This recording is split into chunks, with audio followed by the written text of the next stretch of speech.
చేసుకుంటున్నాం. Thank you. ధన్యవాదములు sir. Andhra Pradesh అమరావతిని అన్నపూర్ణగా దేశానికే స్ఫూర్తిదాయకంగా నిలిచేలా సుపరిపాలన అందిస్తూ సుజలాం సుఫలాం సుసంపన్న ఆంధ్రప్రదేశ్ నిర్మాణానికి అహర్నిశలు కృషి చేస్తున్నటువంటి మన ఆంధ్రప్రదేశ్ రాష్ట్ర గౌరవ ముఖ్యమంత్రి వర్యులు గౌరవనీయులు శ్రీ నారా చంద్రబాబు నాయుడు గారిని జలహారతి పవిత్ర సంగమం కార్యక్రమాన్ని ఉద్దేశించి వారి అమూల్యమైనటువంటి సందేశాన్ని అందించవలసిందిగా సాదరంగా ఆహ్వానిస్తున్నాం.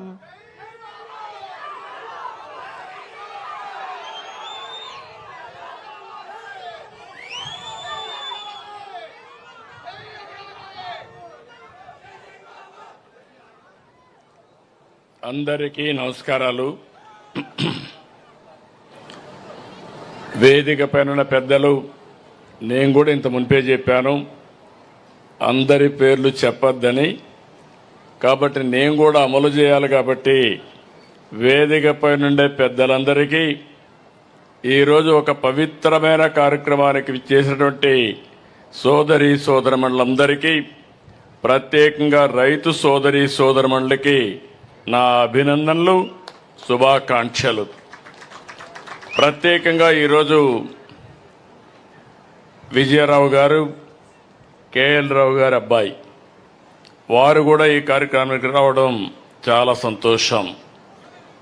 నేడు మనందరం రెండు పవిత్రమైన కార్యక్రమాలకి ఇక్కడ సమావేశమయ్యాం. ఒకటి, మీరు చూస్తే భారతదేశ నీటిపారుదల రంగ పితామహులు డాక్టర్ కేఎల్ రావు గారు 124 సంవత్సరాల్లో 124వ జన్మదినాన్ని ఈరోజు జరుపుకుంటున్నాం. చాలామంది పుడతారు కానీ అందరూ ఏ రోజు చనిపోతాం, కానీ కొంతమందే చరిత్రలో మిగిలిపోతారు. వారే యుగ పురుషులు.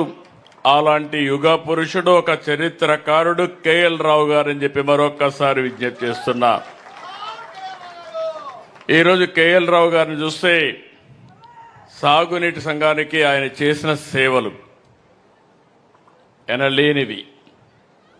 అందుకే ఈ ప్రభుత్వం గుర్తించాం.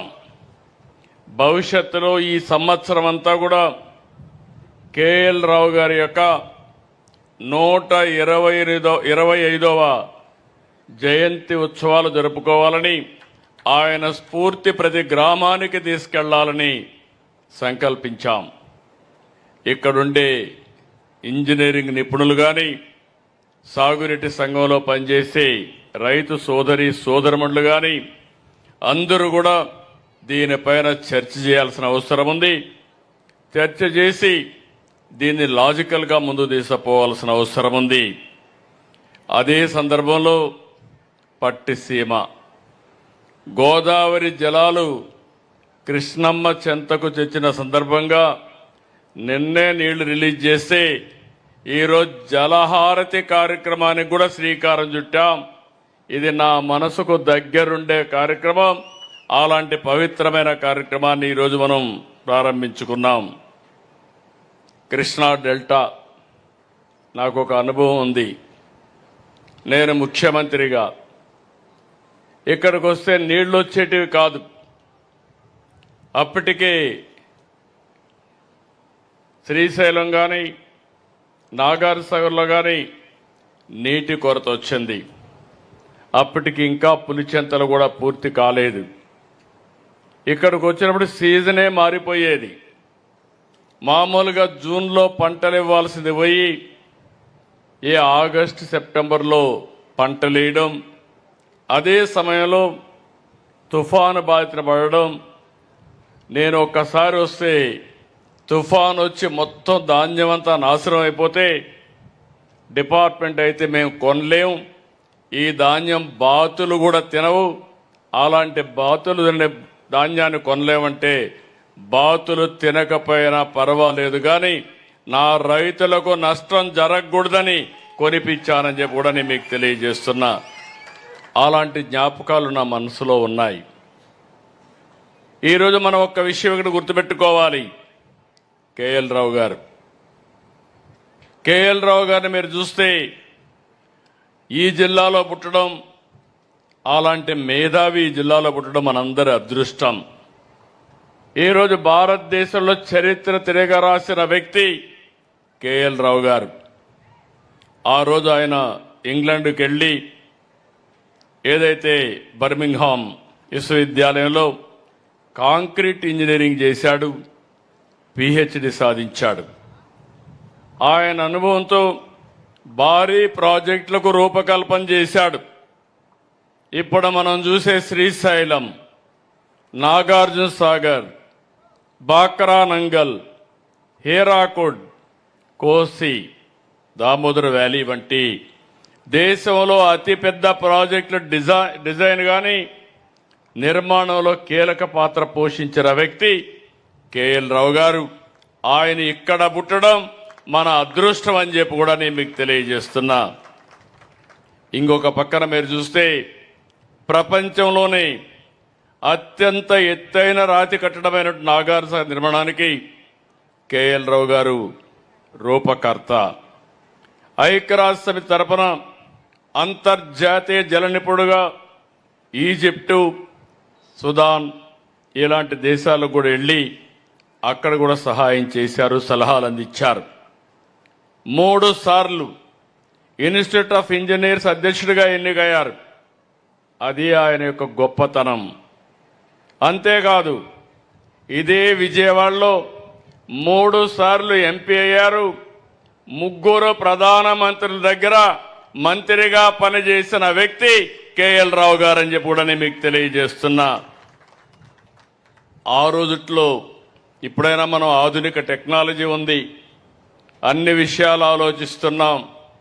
కానీ అప్పట్లోనే ఆలోచించి నీటిపారుదల ఎట్లుండాలి, అదే మరి ఆ రోజు మనకంతా కూడా జల విద్యుత్, హైడల్ పవర్ ఏ విధంగా ఉండాలో చెప్పే పరిస్థితికి వచ్చారు. భారతదేశం ఈ రోజే కాదు, ఎప్పటి నుంచో కూడా ఒక పక్క కరువు, ఒక పక్క వరదలు. ఈరోజు మనం చూస్తున్నాం. మీరందరూ కూడా గుర్తుపెట్టుకోవాలి, ఎవరైతే చరిత్రలో సమాజ హితం కోసం పనిచేశారో వారిని గుర్తుపెట్టుకోవాల్సిన అవసరం ఉంది. ఈరోజు గోదావరి ప్రాజెక్టు దగ్గర మీరు చూస్తే నీళ్లన్నీ సముద్రంలోకి పోతున్నాయి. కానీ గోదావరి ప్రాంతం కరువుతో ఇబ్బంది పడే పరిస్థితికి వచ్చారు. ఆ రోజు మనవాడు కాదు, బ్రిటన్ వ్యక్తి కాటన్ దొర, ఆయన ఆలోచించాడు, చలించిపోయాడు. ఆయన ఆ రోజు ప్రకాశం బ్యారేజ్ కట్టాడు. ఆ తర్వాత కృష్ణా బ్యారేజ్కి రూపకల్పన చేసి ఆనకట్ట కట్టాడు. ఈ రెంటి వల్ల మీరు ఒక్కసారి చూస్తే మొత్తం చరిత్ర మారిపోయింది. ఎక్కడ నీళ్లుంటే అక్కడ నాగరికత వస్తుంది, ఎక్కడ నీళ్లుంటే అక్కడ అభివృద్ధి అవుతుంది. అందుకే ఈ 2 జిల్లాలు, అటు ఉదయ గోదావరి జిల్లాలు కానీ, కృష్ణా, గుంటూరు కానీ దేశానికి అన్నదాతగా తయారయ్యే పరిస్థితి వచ్చాయి. ఆంధ్రప్రదేశ్కి అన్నపూర్ణ అనే పేరు వచ్చిందంటే ఈ జిల్లాలే కారణమని మరొక్కసారి మీ అందరికీ విజ్ఞప్తి చేస్తున్నా. ఒక వ్యక్తి విజన్. ఇంకో పక్కన మీరు ఒకసారి ఆలోచిస్తే ఈరోజు ఇక్కడి నుంచే కేఎల్ రావు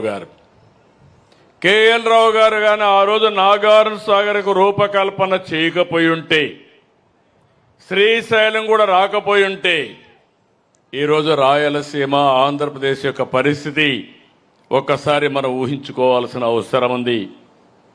అలాంటి దూరదృష్టి ఉండే వ్యక్తులు వీళ్ళిద్దరూ.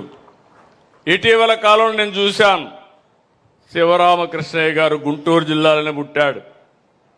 ఎన్టీ రామారావు గారు ఒక స్ఫూర్తినిచ్చారు.